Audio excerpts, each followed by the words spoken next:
अस्सलामुअलैकुम फ्रेंड्स, कासा दिल की 32वीं एपिसोड के बारे में आज हम आपको बताएंगे कि इस पूरी एपिसोड में क्या हुआ।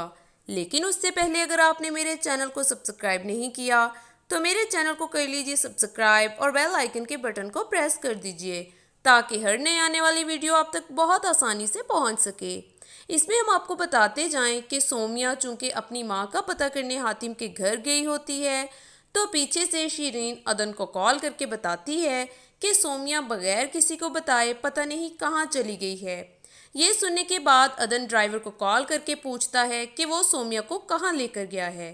तो ड्राइवर अदन को बताता है कि वो सोमिया को लेकर उसके कज़न हातिम के घर आया है। इसके बाद अदन गुस्से में आ जाता है और फौरन हातिम के घर चला जाता है। वहाँ बगैर कुछ जाने सोमिया को बुरा भला कहने लग जाता है और कहता है कि अगर तुमने यही सब कुछ करना था और हातिम के साथ ही रहना था तो मुझे बता देती, मैं तुम्हें तलाक दे देता। अभी ये बात कहने की देर थी कि सोमिया की माँ ये सब बातें सुन लेती है और दिल का दौरा पड़ने पर गिर जाती है। जल्दी से उसे हॉस्पिटल लेकर जाया जाता है। वहाँ सोमिया अदन को कहती है कि अगर मेरी माँ को कुछ हो गया तो मैं आपको कभी माफ़ नहीं करूँगी। अदन भी परेशान हो जाता है। हातिम अदन को सारी बात बताता है कि सोमिया बेकसूर है, वो सिर्फ और सिर्फ आपसे प्यार करती है। जिस पर अदन बहुत ही ज़्यादा शर्मिंदा होता है और सोमिया से माफ़ी मांग लेता है।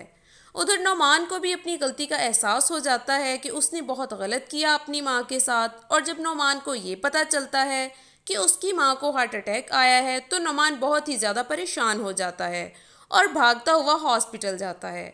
वहाँ हॉस्पिटल में सभी बहुत ज़्यादा परेशान होते हैं कि इतने में डॉक्टर आकर बताती है कि आपकी दुआएं अल्लाह ने सुन ली हैं और आपकी माँ को होश आ गया है और वो ख़तरे से बाहर हैं। ये सुनकर सब बहुत ही ज़्यादा खुश हो जाते हैं और नौमान और राहीला भी माँ से माफ़ी मांग लेते हैं। सोमिया की माँ सबको माफ़ कर देती है।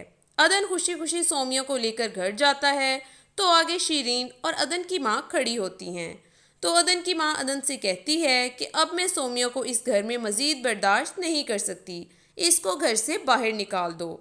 ये सुनकर अदन सोमिया का हाथ थाम लेता है और अपनी माँ से कहता है कि अगर सोमिया इस घर में नहीं रहेगी तो मैं भी इस घर में नहीं रहूँगा। यहाँ पर ही इस एपिसोड का अख्ताम हो जाता है। आपको ये एपिसोड कैसी लगी आप हमें कमेंट बॉक्स में बता सकते हैं। वीडियो अच्छी लगी हो तो लाइक एंड शेयर कीजिए और चैनल को सब्सक्राइब कीजिए। अपना बहुत सा रखिएगा ख्याल। मुझे दीजिए इजाज़त। अल्लाह हाफिज़।